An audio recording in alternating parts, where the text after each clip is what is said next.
one memorable experience from your school or college days that still motivates you now?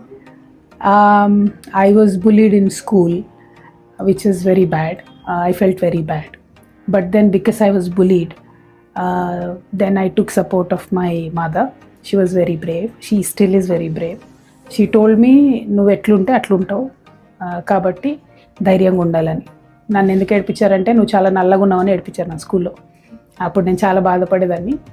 Then my mom told me, చాలా light తీసుకో, ఎట్లుంటే అట్లుంటారు, దేవుడు పుట్టించినట్టు ఉంటారు, నీ క్యారెక్టర్ ఏందన్నది important, not how you look, right? So అప్పటి నుంచి డోంట్ కేర్ ఫర్ ఎనీబడి, నేను ఎట్లుంటే అట్లుంటా బై, నేనేం చేస్తా అన్నది మ్యాటర్ అవుతుంది, not how you look. Because నువ్వు ఎట్లుంటావు అన్నది నీ చేతిలో లేదు కదా.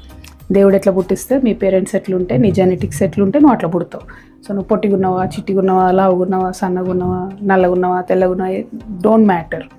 వాట్ మ్యాటర్స్ ఈజ్ నువ్వు ఏం చేస్తున్నావు, నువ్వు ఎట్లా ఆలోచిస్తావు, అది నా కంట్రోల్లో ఉంటుంది కదా. సో అమ్మ ఆ రోజు చెప్పింది, ఇప్పటివరకు కూడా అలాగే ఆలోచిస్తాను.